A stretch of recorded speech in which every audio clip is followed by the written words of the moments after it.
wearing, diamond ring wearing, kiss stealing, woo, wheeling dealing, limousine riding, jet flying, son of a gun. No matter how much time passes, Ric Flair still lives his gimmick. At 76 years old in 2025, the Nature Boy is still flaunting wealth, firing back at haters, and talking about money like he never left the spotlight. In June 2025, he jumped on Instagram claiming he made $3 million at 76 and bragged he spent more money on spilled liquor in a single year than most people will ever see. During a recent appearance on the Broken Skull Sessions with Steve Austin, he even claimed he could count $1.5 million on the spot. And I can probably count $1 million that I got right now. Maybe 1.5. But when you peel back the flashy persona, the reality looks different. The limousine riding, jet flying, kiss stealing, wheelin' and dealin' megastar who made millions in the 80s and 90s is now estimated to be worth around $500,000. It's a shocking fall for someone who once lived like a top-tier celebrity. And like most things with Flair, the story behind it is wild. For decades, Flair basically lived as Richard Morgan Flair playing Ric Flair full-time. That meant expensive robes worth tens of thousands, designer suits, flashy cars, first-class tickets, and massive restaurant tabs. The man once bought a $40,000 robe just because it caught his eye. Add in the mountains of jewelry he collected, and it's easy to see how quickly money flew out of his hands. Financial planning was never part of the act, and that came back to haunt him. A big part of Flair's downfall started in the 1980s, when he didn't bother paying taxes. That instantly created a lifelong rivalry with the IRS. In the early 1990s, the IRS came knocking and Flair had to cough up what he owed. But that was only the beginning. In 2000, they hit him with a lien for $870,000 worth of unpaid taxes. In 2005, they went even further and started garnishing his WWE earnings. Flair tried blaming a lot of his money problems on his second wife Elizabeth, saying she spent way too much, but the IRS didn't care who was at fault. The issues only stacked higher from there. Legal filings in 2019 revealed that Flair failed to pay his full taxes between 2016 and 2018. That left him owing the federal government $240,000 and the state of Georgia another $40,000. On top of that, 2019 turned into one of the roughest years of his life. He faced a serious medical emergency that required heart surgery, leaving him with a staggering $1.8 million medical bill, and insurance didn't cover it. In 2025, Flair appeared on the Steve Austin Show and opened up about another financial hit. He revealed he had once found himself $500,000 in debt while trying to cover his son's rehab bills. According to Flair, Hulk Hogan stepped in to help him out, and the situation brought the two much closer. But taxes and medical bills weren't the only ways money slipped from Flair's hands. He also poured cash into bad investments. The Ric Flair finance program was one of his biggest disasters, an illegal project pushed on him by a shady guy named Chris Porter.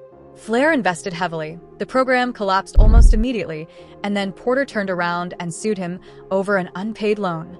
And that wasn't the first time Flair took loans he couldn't pay back. It happened so often that even his own lawyers eventually took legal action against him for unpaid professional fees.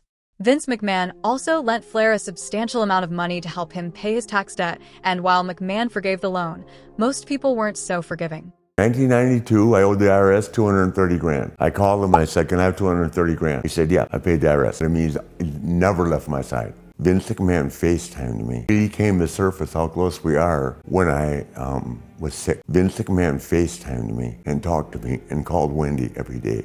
With lawsuits piling up, lenders chasing him for repayments, and the IRS breathing down his neck month after month, Ric Flair burned through his millions at an unbelievable pace. By the time he stepped away from WWE in 2008, he was close to bankruptcy and living off whatever monthly checks he could get. 5 divorces didn't help either. Each marriage ending meant more money going out the door, settlements, support, legal fees, lifestyle adjustments, all stacked on top of his existing debts. Even then, the Nature Boy refused to slow down. In 2009, while drowning in debt, Flair still spent $14,000 on Christmas gifts and dropped $200,000 on jewelry like nothing was wrong. If there was ever a moment to stop living the gimmick, that was it. But Flair never stepped off the gas. Over the years, Flair has been surprisingly open about all of this. On podcasts, documentaries, and interviews, he shared stories of reckless spending, bad decisions, and the pressure of trying to maintain a lifestyle he could no longer afford. But the biggest example of how money shaped his choices came from his wrestling career. His perfect retirement match was in 2008 at WrestleMania 24, facing Shawn Michaels in one of the most emotional send-offs wrestling has ever seen. He even gave his WWE pay for that match back to Vince McMahon out of gratitude. But when the money dried up and debt piled up again, Flair came out of retirement and signed with TNA/Impact. The work he did there wasn't pretty. He was well past his prime, and the run chipped away at the magic of his WWE farewell. But he needed the money. Years later, he returned for yet another final match. And while fans were split on whether he should have stepped in the ring again, Flair was honest about why he did it. He made $300,000 from that one appearance. Even in his mid-70s, Flair openly admitted he needed the cash. And despite being old enough to finally enjoy a peaceful retirement, Flair continues hustling. At 76 years old, he's still wheeling and dealing like only the Nature Boy can. His latest move was becoming the face of What Energy, a mushroom-infused energy drink that even sponsors AEW programming. He's also teamed up with Mike Tyson to launch a cannabis brand. Both ventures scream Ric Flair, but they also hint that he's still chasing income he probably should have already had saved. Flair's spending habits haven't slowed down either. Back in May 2024, a restaurant controversy made headlines after a staff member recorded Flair arguing with employees, boasting about who he was, and trying to tip someone over $1,000 on the spot.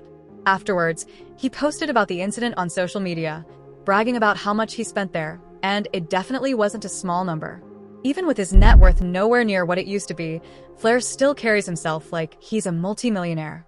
Looking back, Ric Flair's financial story reads like a mix of superstardom, excess, bad luck, and even worse choices. He was one of the highest-paid wrestlers in the world, a global icon, and a man who built a gimmick that became bigger than reality. But the lifestyle he embraced, the private jets, the custom robes, the endless jewelry, the massive tabs, the luxury marriages, the loans, the taxes, the medical bills, the failed investments, eventually caught up to him. Even now, Flair refuses to let go of the Nature Boy persona.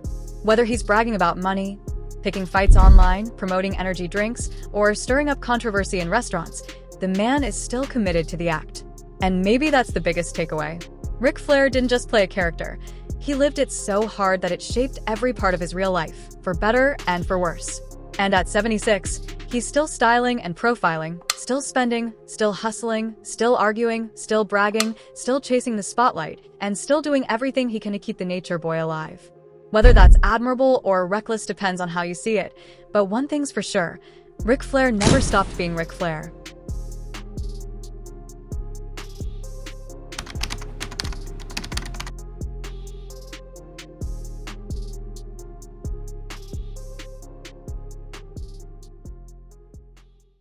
Until next time, cheers!